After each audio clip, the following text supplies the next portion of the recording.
Ya pemirsa, Anda kembali di Indonesia Business Forum. Yang mau kita soroti pada kesempatan kali ini adalah demo anarkistis yang kemudian merusak fasilitas publik bukan hanya di Jakarta tapi juga di luar Jakarta. Dari FEB LPM UI melihatnya bagaimana, dampak apa saja kemudian akan terjadi dari fasilitas publik yang rusak? Oke, pertama mungkin yang saya ingin highlight adalah perusakan fasilitas publik itu tidak pernah dibenarkan. Cost-nya tinggi, merugikan juga masyarakat yang lain dan seterusnya. Tapi kalau kita coba telaah, ini kan berasal dari kemarahan masyarakat. Tadi Bu Afi, Pak Raden juga sudah sampaikan bahwa memang kondisinya saat ini butuh ada deregulasi. Di mana dunia usaha tadi juga disampaikan bahwa insentif itu oke gitu, tapi insentif itu seperti insulin, nggak bisa kita kasih terus-terusan gitu. Dan memang sifatnya insentif itu harusnya temporer. Ekonomi nggak bisa berjalan dari insentif dan subsidi. Lalu kemudian apa yang diperlukan? Diperlukan di sini adalah masyarakat punya daya beli, seperti yang Pak Raden bilang. Sulit untuk masyarakat punya daya beli kalau lapangan kerja nggak tercipta. Lapangan kerja nggak tercipta kalau nggak ada investasi yang masuk. Nah, di sini peran deregulasi. Tapi yang ingin saya tekankan di sini juga adalah kepastian hukum, pemberantasan ekonomi biaya tinggi, perburuan rente. Ini mungkin saya kutip satu data, survei World Bank itu menunjukkan 60% usaha besar yang pegawainya di atas 100 itu 60% lebih itu perlu membayar pungutan atau bribery untuk dapat construction permit. Jadi 6 dari 10 usaha besar itu perlu bayar suap, pungutan untuk bisa buka usaha. Nah ini nggak menciptakan investasi, nggak menciptakan lapangan kerja. Nah ini menciptakan sense ketidakadilan yang tinggi. Dari 2009 sampai 2024, anggaran perlindungan sosial naik sekitar 2 kali lipat. Anggaran polisi naik 6 kali lipat. Jadi penegakan hukum di sini yang kemudian membuat masyarakat menjadi sangat marah sehingga berujung ke aktivitas perusakan publik. Penegakan hukum masyarakat melihat nampaknya tidak terjadi saat mereka melakukan usaha, saat membuka toko, saat berdagang.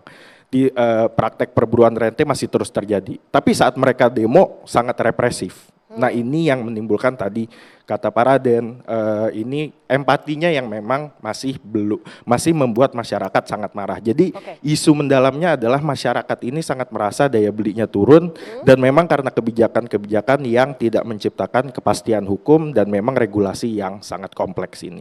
Oke, baik. Dari Kadin ada yang mau disampaikan mungkin kepada pemerintah? Ya, jadi menurut saya tadi saya mengatakan insentif kan tidak harus dari fiskal ya, tapi bagaimana memberikan kemudahan agar pengusaha juga itu bisa menggendong UKM. Karena menurut saya UKM ini paling banyak menyerap tenaga kerja. Kalau dia nggak menjadi bagian dari supply chain, maka tidak akan dia bisa naik kelas. Nah, untuk bisa menjadi naik kelas itu akan otomatis daya beli juga akan meningkat. Itu salah satu yang mungkin dari sisi Kadin dan pengusaha gitu ya melihat ini sangat diperlukan untuk menggendong. Nah, itu kan perlu kemudahan. Maka perlu ada misalnya jalur VIP kalau memang mereka bisa menggendong UKM. Nah sekarang ini yang sudah terjadi baru pada perusahaan yang diwajibkan. Itu misalnya perusahaan di sektor kehutanan. Nah karena mereka wajib 20% ngasih ke masyarakat dan UKM, nah itu dilakukan. Tapi akhirnya sukses gitu. Tapi yang tidak diwajibkan nggak mau melakukan. Berarti harusnya semuanya diwajibkan. Betul, bukan diwajibkan. Tapi ada insentif, tapi insentif tidak harus fiskal gitu. Tapi tadi jalur. Pak Mansuri, sepakat? Kalau kami mungkin beberapa catatan ya bahwa ini menjadi bahan evaluasi buat kita semua.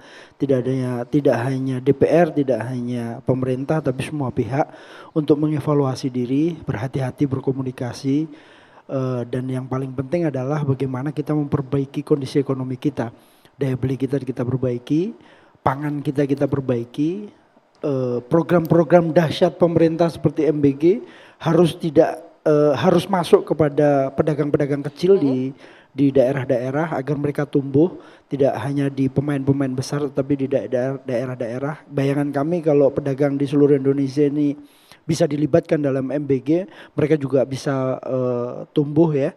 Dan yang paling penting adalah bagaimana kebijakan-kebijakan yang diciptakan oleh pemerintah itu langsung menyasar ke pedagang-pedagang kecil atau UMKM. Baik. Pak Raden, silakan. Iya, Seperti yang kita sebutkan tadi bahwa pemerintah memang menjaga stabilitas dan ketertiban itu adalah memang tugas utama pemerintah karena hanya pemerintah yang bisa melakukan itu. Yang kedua adalah bagaimana supaya tadi usulan-usulan deregulasi, pelayanan yang lebih cepat, lebih bagus, yang lebih pasti, ya itu adalah saya pikir kita harus akui gitu harus diperbaiki.